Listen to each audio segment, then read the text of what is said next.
we'll just do a few little slides here to explain what this is. Let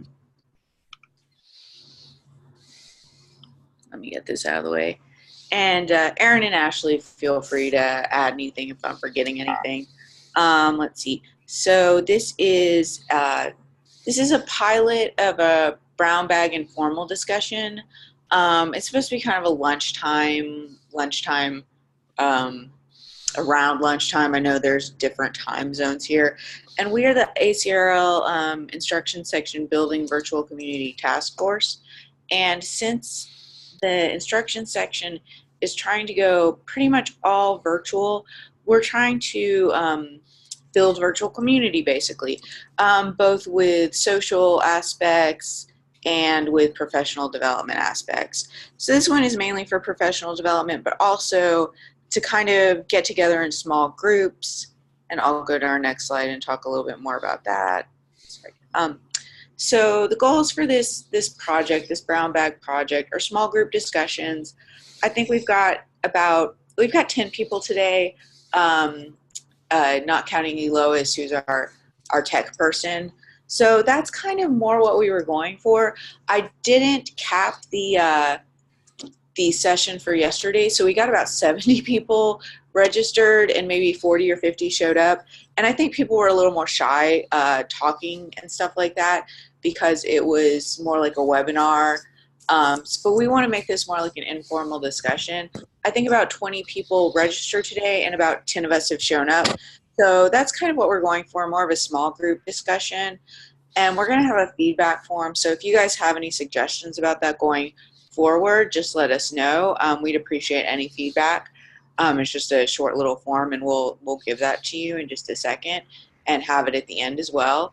And another thing, we want more opportunities for instruction section members, and you don't even have to be a member to come to this this webinar, or I'm sorry, this brown bag session, but we want to give people more chances to suggest brown bags, moderate discussions on different topics, just be more involved with the instruction section than they might have been able to be in the past. And another thing is just more community building and professional development activities outside of conferences. There's a lot of librarians in the instruction section and ACRL in general who can't travel to conferences due to time constraints, a lot of times because of money or just other reasons. And another thing for the future that we might want to have is brown bags for certain time zones. This is supposed to be a lunch brown bag. I know it's early, a lot earlier than that in Pacific time. In Alaska, it's about 8 a.m. In Hawaii, it's like 6 a.m. So that's not exactly lunchtime for them. So try to do stuff for maybe different time zones and also just different types of academic libraries. Maybe have brown bags in the future that are just focused on community college instruction or bigger university instruction, or just different topics that we're all interested in, because there's a lot of overlap with instruction just in different libraries as well. And so some tips and links for today's discussion. Feel free to ask questions and make comments in the chat box verbally. Feel free to talk if you feel comfortable with that. And we'll also have a Padlet, which I'll put up in just a second so we can all kind of contribute to the conversation at the same time. This is our article that we were going to discuss today. If you haven't read it or just haven't been able to do more than skim it, that's fine. I'll just pull this up real quick. Yeah, okay, thank you, Erin. There's a link to the Padlet too there. So just open that up and I'll show it on the screen. But if you want to add anything on there, that would be great. That's part of our discussion today. Sorry, it's a little bit.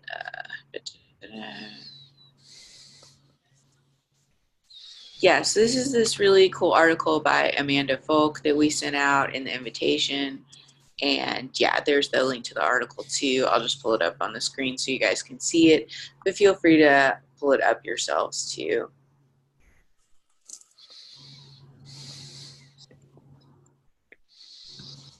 Okay, here it's coming sort of slowly.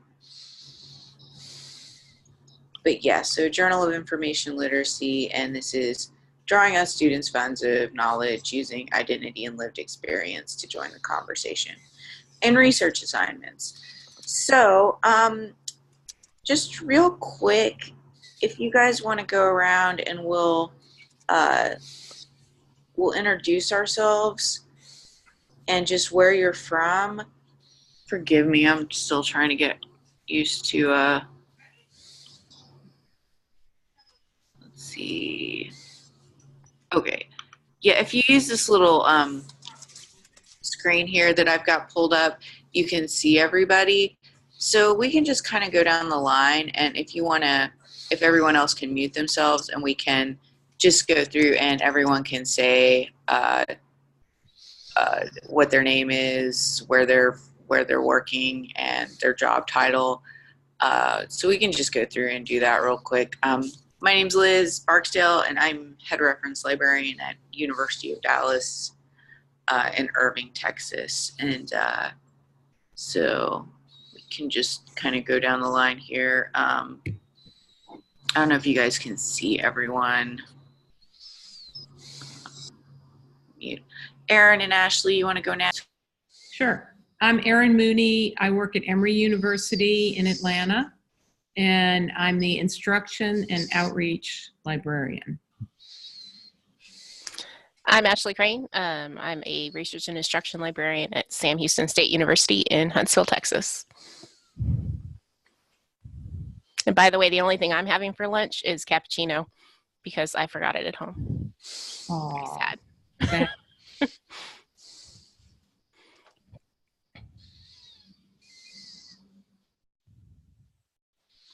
Daniel? Yes, hi there. So my name is Daniel Smith, and I am the Research, Instruction, and Digital Services Librarian at the Steinberg Library, which is a theological library in Evanston, Illinois, just north of Chicago.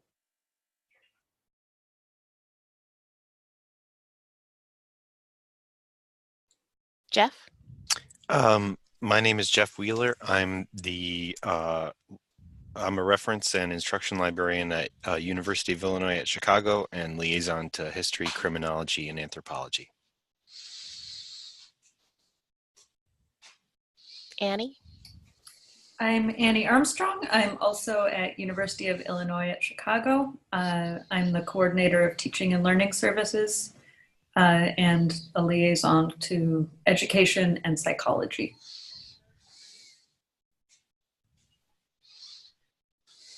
Julie? Hi, I'm Julie Hunter. I'm the Student Success Librarian at Western Connecticut State University. Megan? Hi, I'm Megan Coleman, and I am a Research and Instruction Librarian at Wichita State University in Kansas. Marianne? Hi, everybody. I am a instruction and outreach librarian at West Valley College, a community college in California, Saratoga, California. And Andrea? Maybe Andrea, sorry. Oh, you checked. Andrea is a research and instruction librarian at the Illinois Institute of Technology on the south side of Chicago and the liaison to psychology. Welcome. I think we had Ava just join us. Do you want to briefly tell us your name and where you're from and job title? Yes. My name is Ava Brillat. I'm a Learning and Research Services Librarian at the University of Miami. Welcome.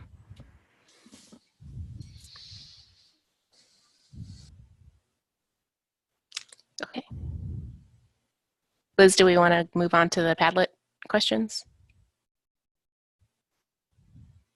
You're muted, by the way. Okay, my bad. All right. Sorry, everyone. I'm still getting used to Zoom. And yeah, we got a lot of people from Chicago, so that is cool. Let's see. Let me open the Padlet here. And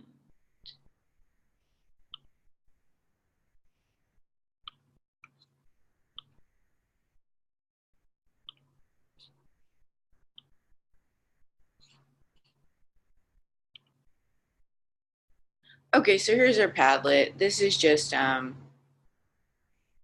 thanks, Erin. You did, she put it in the chat once again.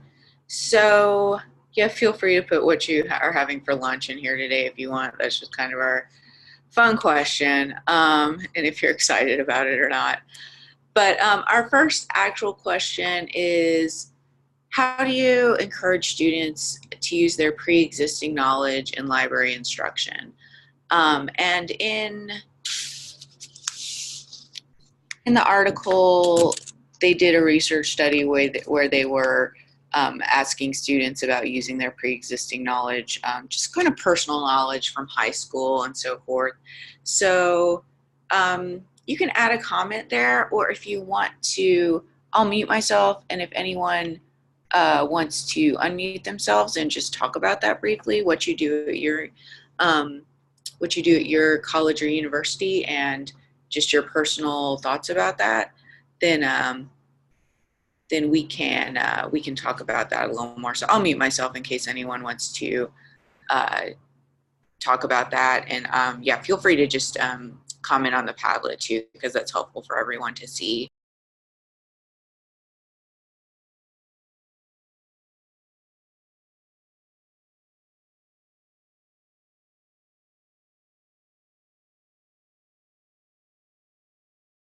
I think one thing I've done, and probably most of you have as well, is often I'll ask students, what have they used in the past to do research for, their other college courses?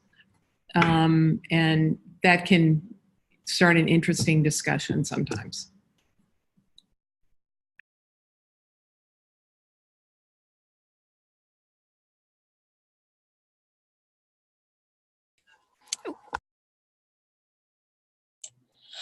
So I really like to start my classes by talking about the research assignment and then having a brainstorm session, a class-wide discussion of like, if you had to do this today, like right now, where would you go? What would you look for? And I find that it's really helpful because it points out to them what they don't already know. So then for the rest of class, they're like, oh, okay. So, and I can see, okay, you already know this, you're really strong. We won't cover that. And then, but here's some things you didn't think about. And so it kind of gets everyone on the same page in a really helpful way, I find.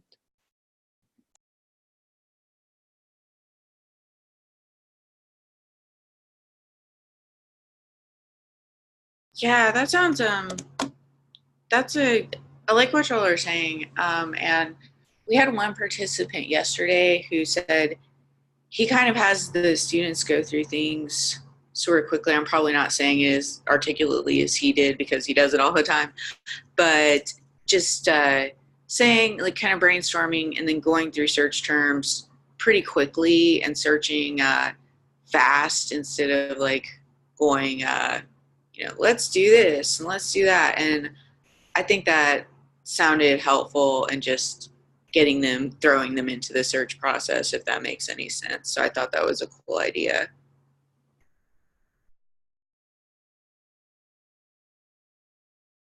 Yeah, feel free to keep commenting on the Padlet about that. We can go on to the next question, which I think is interesting.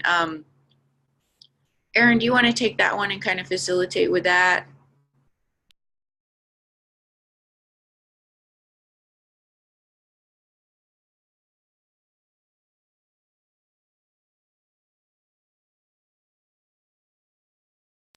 Oh, are you muted? I can't really hear you. Can everybody else hear Erin? No, I was muted. I'm sorry. Oh, no, it's fine. Yeah.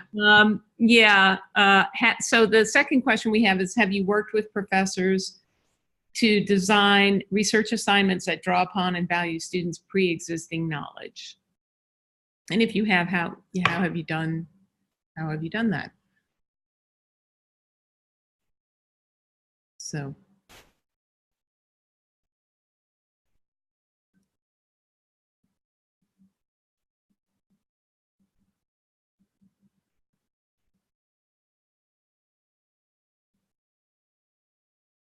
I have to admit I haven't done this yet, but we just started a round of open educational resources grants, and I'm working with a diversity and inclusion class. And so we're working on building an assignment that looks at their personal cultural history. So I'm not sure how we're going to frame it yet, but I'm excited. So even if you don't have experience, you can definitely offer commentary.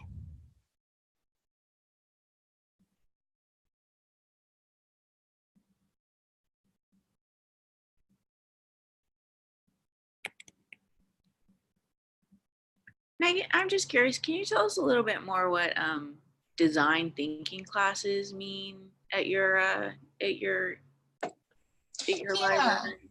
So it's mostly within the business college and the business liaison, but we have a lot of engineering on our campus as well. And so it's just kind of the idea where they have projects that they work on in groups, and they come up with the methods on their own. So it's really an applied learning way of thinking where everything in the class is based on students starting where they are and kind of scaffolding with each other and themselves. And so I find that I can present that to the instructors as saying, well, research, you design a research process. So how do we get the students to design their own research process? And then they kind of work in groups and we can lead them. And so when instructors already have that mindset, I found that it's a lot easier to show them how we can do that in library instruction as well. And that's been pretty successful, but not in all classes.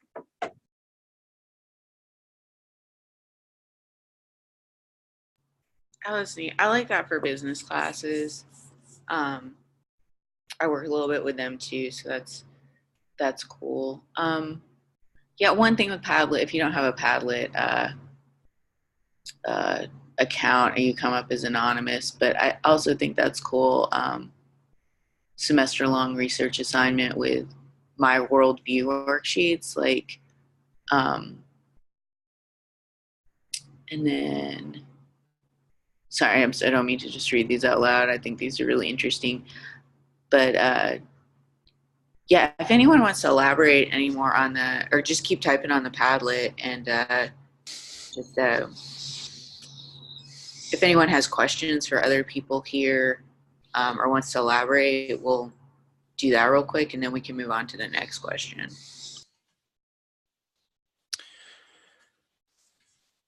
I can elaborate a little bit about the My Worldview worksheet.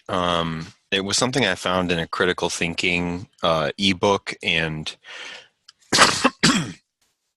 a lot of students, especially first-year students, had thought it was pretty helpful because they were a little bit struggling to come up with a sort of topic that they wanted to research.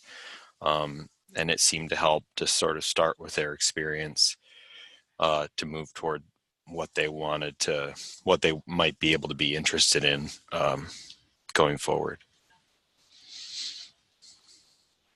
Jeff, what book did you find that in, if you don't mind my asking? I'm trying to recall. I had printed it out. I believe it was called Critical Thinking. I can share with the group in just a little bit. Let me find that real quick. Sorry about that. No, that's fine.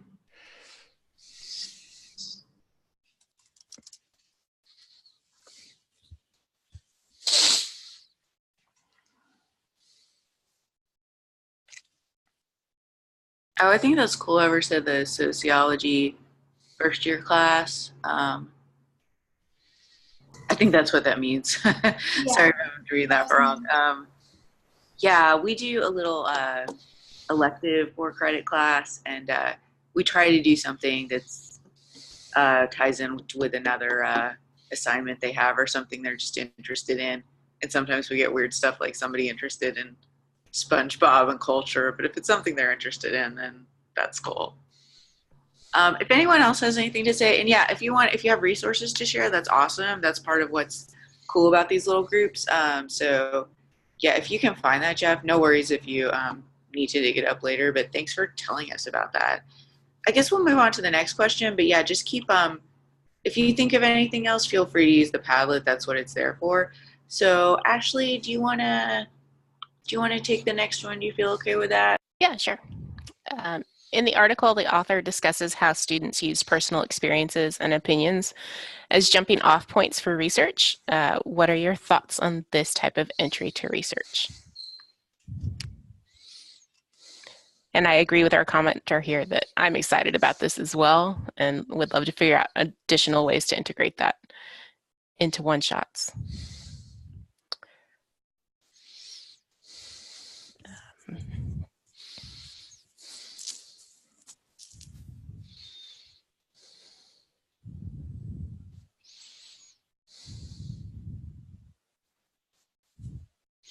This question makes me, or reminds me of one question that one subject that always comes up in our freshman research classes, which is on a marijuana field test.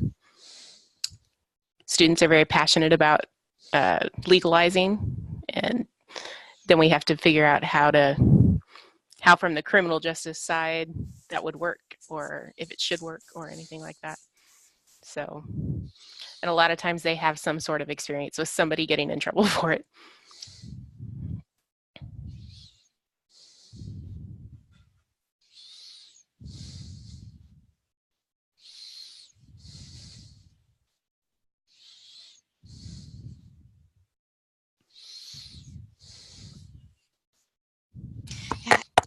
I think I am watching Elizabeth typing about the one-shots where there's no assignment, but we're there to show, to teach about the library resources, and I find that personal interest or prior knowledge is the big hook in there. So I'm the English liaison. I do a lot of one-shots, and it's real easy to disengage in those kinds of environment unless there is that kind of prior knowledge. And even in I noticed like highly structured one-shots that they have a very specific assignment. It is focused on a particular reading. Maybe it's something that they don't engage in. Asking them what they're interested in and asking them to think about combining that is one of the ways that I get a very different kind of student engagement versus the let me show you the literary criticisms yet again. So even in the one-shots where there's not a lot of wiggle room, I still try to see the, well, how could you combine it with these different experiences, or these different things that you're interested in, or research that you've already done that you do on your own for a different class or something like that. How do you combine those two things?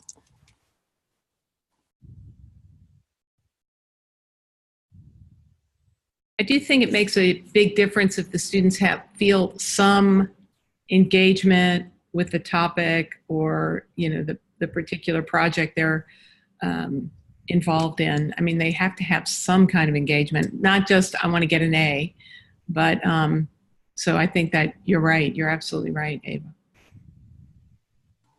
I'll say one more thing, and I don't want to monopolize, but while I don't see this very much in my one-shot, at our university we have, we call it the Library Research Scholars Program, where the students pick a research topic that they're very passionate about.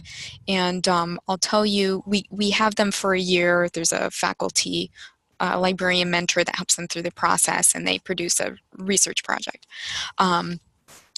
The number of times that a student comes with a discipline-focused project and then changes it into a passion project is like 100% of the time. They're STEM or engineering, and they're like, I'm going to do STEM or engineering, and then they end up with something completely different, and it's because of that personal engagement. So it's definitely a big factor.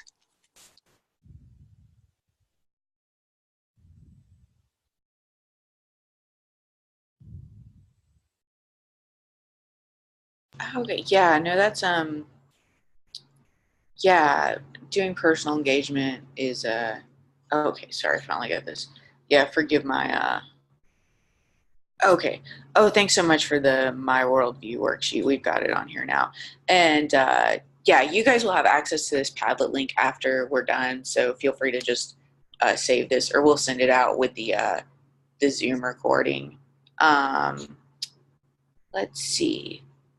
So the next one, and if these are a little bit redundant, let's see. Oh no, I kind of, this question number 4, I know we've got like we've got like an English liaison, a business librarian. Some of you guys have talked about STEM, and that's kind of what I was thinking with when I was thinking up this question. So some research papers are more technical than those mentioned in the article by Volk, because those students were kind of drawing on their sociological personal experiences. Like one student was a student athlete, and she was noticing how her teammates were, some of them were focusing in study hall, some of them weren't. What's the deal with that? But if you're doing something like on a disease or a technical project or with engineering, then is there a way to tap into student knowledge with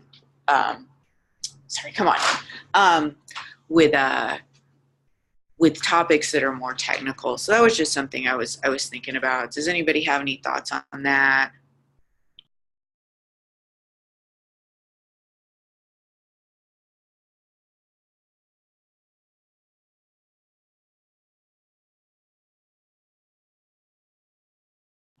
And if not, that's okay. I know, sorry, it's like I'm trying to remember people's names, but somebody mentioned the doing that with a business experience, which can be more technical, but like putting personal spin on that, I think is a good thing to think about.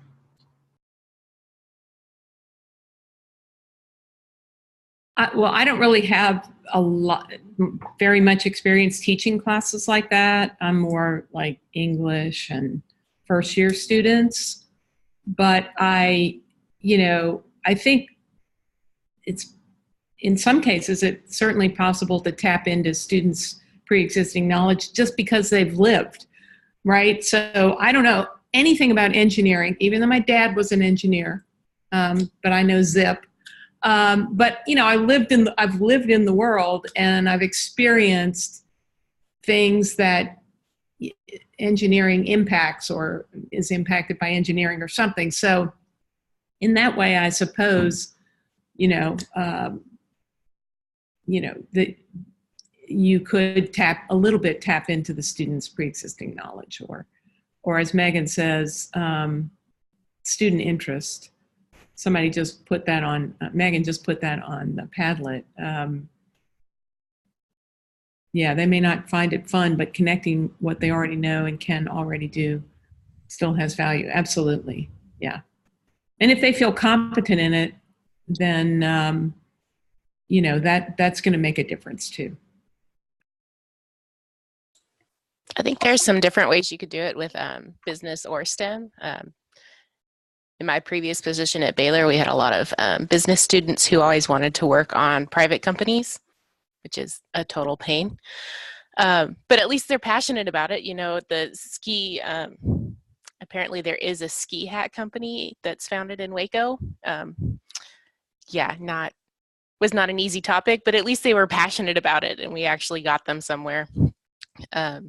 But for like the more STEM type, maybe even connecting it to the popular stories we're seeing come across social media, like robotics teams building wheelchairs for disabled kids and that sort of thing. There could be some way to at least frame it in the world that they're seeing, if not their personal experience. As you were talking, Ashley, I was thinking, we think about content, right? Engaging that content, but there's still like prior knowledge of processes that happen. Like Erin was saying, as you're living, there's many metaphors that, this isn't the best example, but many metaphors that I use, like social media, to explain how the information cycle works or how different tools work. And that's all process, but it's still kind of activating that prior knowledge. They're all on social media.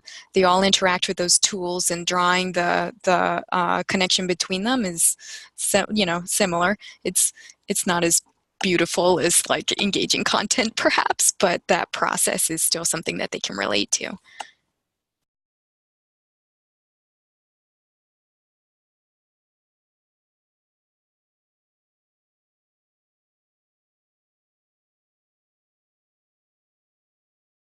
No, that all makes sense. And and I mean, thinking about it, like, just because I work at a liberal arts college, and Yeah, but we have a STEM program. We have got a lot of biology students and we've got a business school. So students do get engaged when it's something that kind of relates to their lives. Like, I think like kind of a local company.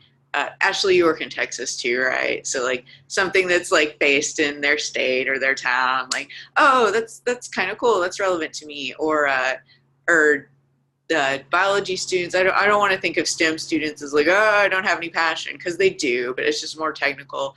And like with our, instead of like an assignment where you get to choose global warming or something you're interested in, you got to do Dante or Milton for our like English 302. But these students are often religious, or they do have a personal interest, but like just tapping into that instead of like saying, you got to pick some topic and get it done. So I like, I like what you guys are saying there, so that's interesting. And again, just feel free to keep going. Oh, and a thing I think I forgot to mention at the beginning, like it's kind of cool if you do this, it'll tell you who's talking here. Hopefully you guys have this little screen too. But if you could just say your name before you start talking so we could kind of know. We meant to say that at the beginning, so sorry about that. But Erin, do you want to take question 5 and we can just talk about that a little bit? Yes. One thing I noticed is yesterday, this was the little question we had that had the least amount of answers. It actually only got one answer. So, and maybe it's because it has that assessment word in it, but how does using pre-existing knowledge tie into library instruction assessment, in your opinion, if at all?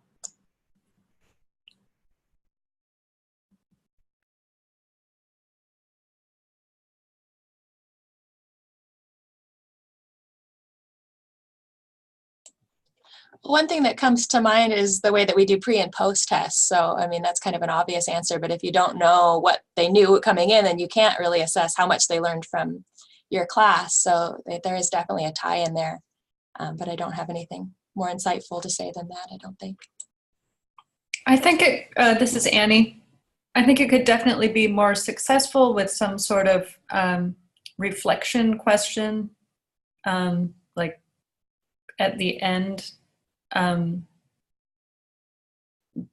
maybe tying it to an exercise at the very beginning.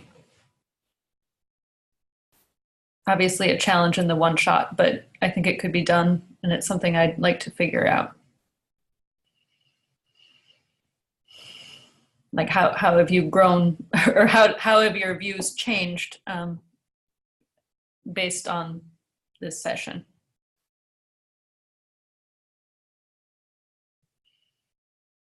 I think crafting the reflection question is the important part, though, that I'm still grappling with. Yeah, and I see how like, oh, sorry, this is Liz. This can be kind of vague to students. Yeah, but I saw like a webinar some time back about the difference between assessment and evaluation, and like I conflate that a lot. I think a lot of people like assessment, I guess, is like, what did you learn? And evaluation is more like, what do you think you learned? Or what did you get out of this? Or that's what they were defining it as. And yeah, so maybe just, I like the reflection question at the end. That can be a little bit of both, I suppose. Like, do you think this tied into your pre-existing interest or something like that? Phrasing the question is important, like Annie was saying. This is Erin again. I think Andrea's comment on the Padlet, incorporating a specific question like what were you surprised about, might capture this, because what I generally do in certainly a first year session is make them do stuff. They have to find things. They have to actually, go out and search something they've never searched before and cite something. But asking that question on the form that I have them fill out would be really, really interesting. And so I like that. And I probably would, update my Google form in the future and ask them what they were surprised about or something like that. So thank you.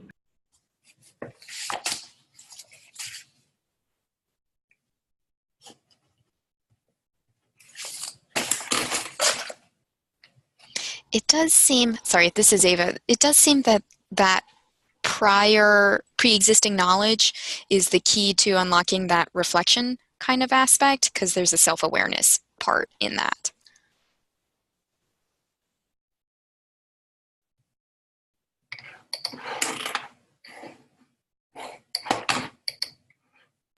Yeah, just kind of. Oh, sorry.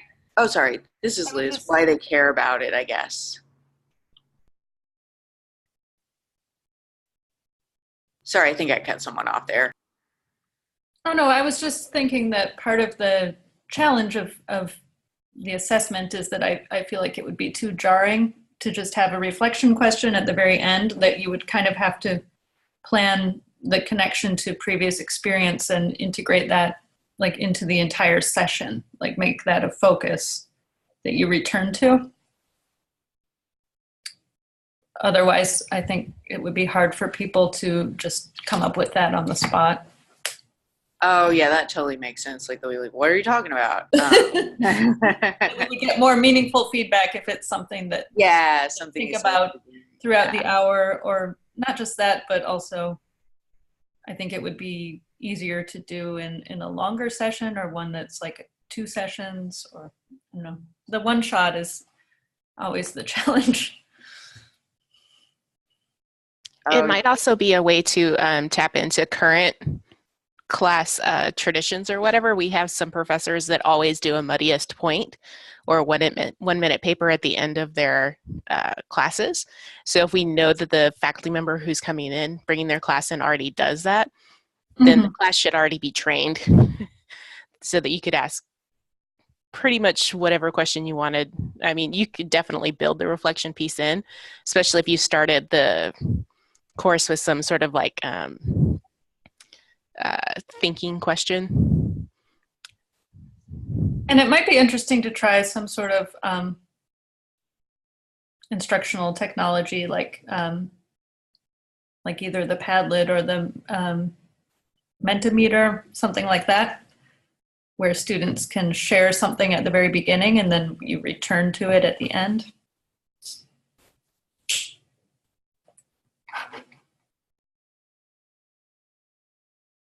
Please put that on the Padlet.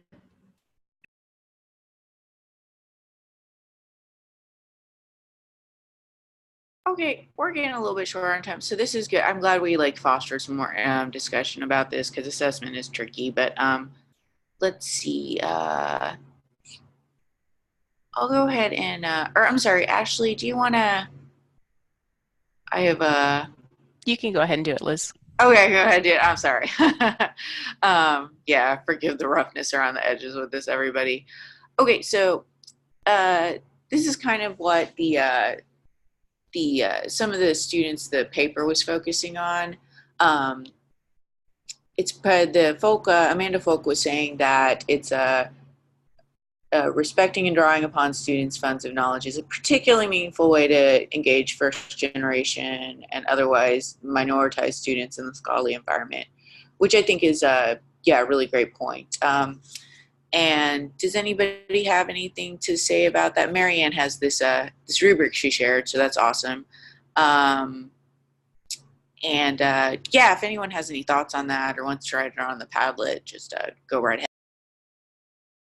Hi, this is Marianne. I just recently took a course, an online course in online teaching principles that the California Community College System offers faculty around the state, and it was called.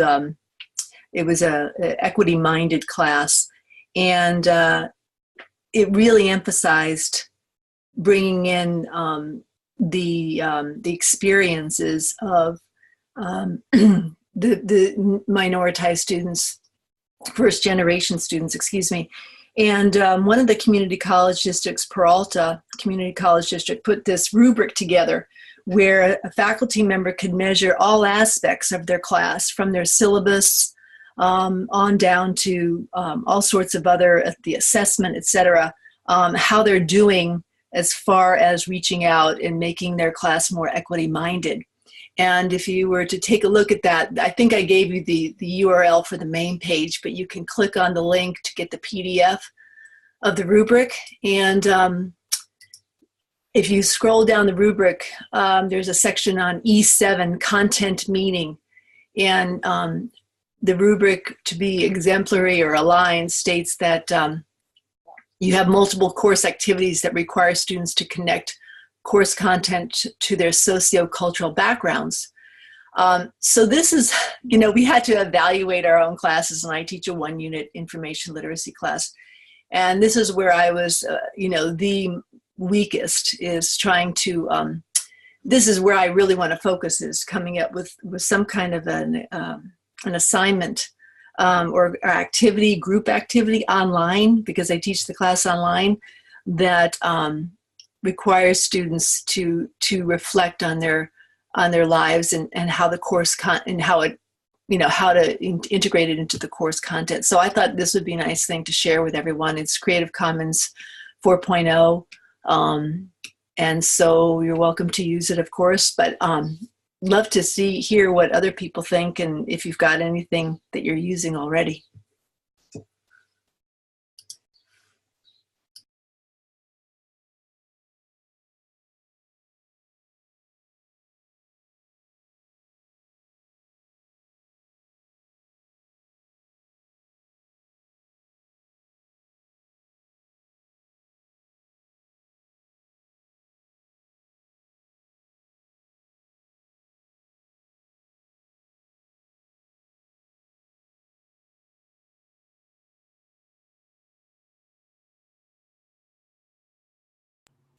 Yeah, that's cool. Thanks for sharing that. And I guess like our last little question here, like we've already had some great examples in our other questions, but if anyone else has anything they want to add here,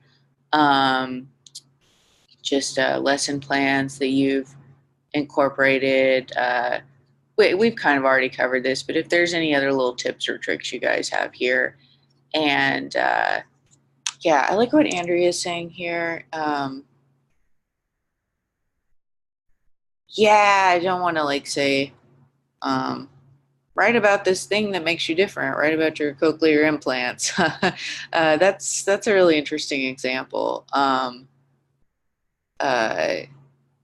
guess kind of letting students choose their own, what they want to share themselves is important. Yeah, so definitely, I want to look at the class Marianne shared, because that makes more sense. Yeah, that's a really great question. Individualized assignments online, relatively private. Yeah, so they don't have to share it with everyone unless they want to. Does anybody have any other thoughts on this? This is interesting stuff here. I don't know that I've done it in library instruction, but with some of the work that I experience that's going in my graduate program and in the graduate programs I support. I'm education, by the way. But like I have a diverse student populations that's aimed at higher education, and they all have to identify some aspect either of their personal life or the work they're seeing in community colleges, and then having to do their entire semester project on that. So like I'm embedded in that course, but we don't do any direct instruction, so I'm not sure how I would modify that. But in like an adolescent lit class, where you have to develop like a thematic bibliography of fiction books or whatever, you can choose maybe a population that that defines you, or I guess ask them to do it, defines them, or some significant population that they've interacted with. One I did one on was Asian Americans. I spent 2 years in South Korea, so I wasn't seeing that perspective reflected, but in my school districts, we had a high percentage of Asian Americans. So that sort of thing.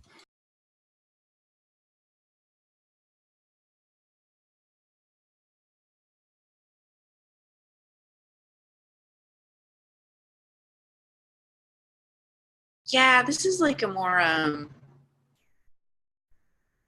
delicate question, I guess, than I thought before. Like the students profiled in the paper, kind of, they were like, I want to do this, and they figured it out, and they were kind of gung ho about it. But yeah, kind of singling someone out, and you don't want to get too personal. Like we have a lot of seminarian, pre-seminarian students where I work at, because it's a Catholic school, and I don't want to be like, why did you want to be a priest? Like just like, or too personal, like whatever, like that. And some of them would be, fine talking about it, but some students are more private. You don't want to, tread on their privacy. So those are all interesting points. I'm just kind of rattling on. Yeah, Morgan.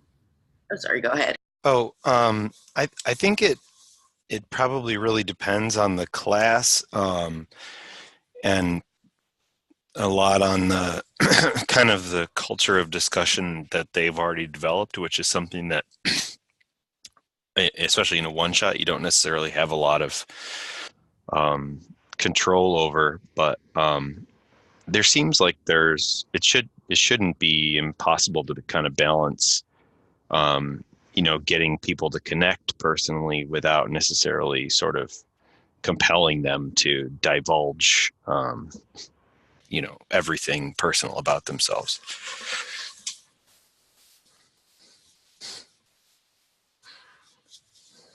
Because I do think they can connect a little bit better when it becomes personal, but I also understand that sometimes people want the personal to remain personal.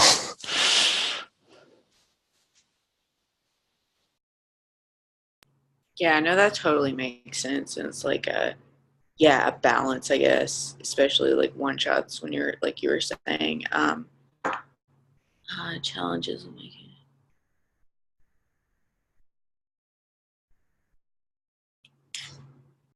Yeah, I like what the last person who made a comment here said. Yeah, supportive but not pushy, and yeah, like it's a scholarly conversation, so you don't want to write about just your personal experience. And I think Folk does a pretty good job at that. These students had something that they wanted to research that are like the students that she profiles were good examples of that. They let's see, so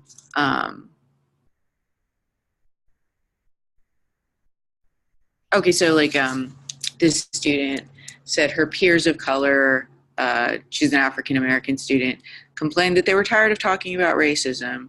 And she was like, how can you be tired about talking about it when you're living in it? And so that's something that she, in personal question, but then she could go do a literature review and see the scholarly conversation. So there's some good examples in there, but not every class, not every student can be like that. So that's something to think about. I'm going to glance back over the article and think about it more after you're having these discussions with you guys. I guess we're like in our last 5 minutes. If you guys want to go back and add anything to this Padlet, like I said, it will be shared with you, or you can just save this. This is totally there for you. So if you want to add anything there, go ahead and feel free. And we would really appreciate it if you guys could fill out this form here. It's just a pretty quick evaluation form, just what you liked about this, what you didn't like about it, any suggestions for the future. Yeah, it's pretty quick. You don't have to answer all of these even if you don't want to, but we'd really, really appreciate your feedback if you guys are able to do that. And if people can't get into this, let me know. I think we fixed it yesterday. Our group yesterday couldn't get into it, and I felt awful about that, but I think we'll be able to get into it today. So does anybody have any final thoughts or anything? And thank you guys so much for coming and participating. This was a really good discussion. And thanks for bearing with us with technical difficulties and everything like that. We want to have more of these if there's interest. And yeah, just any final thoughts? Let me just say that the feedback form, there is a box on the Padlet that links to it down at the bottom left. Yes. And it works. I just tested it. So.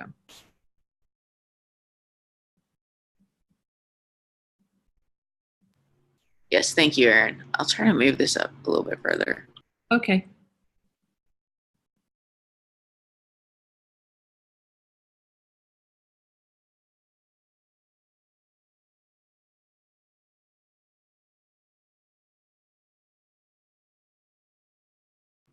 improve, not improve.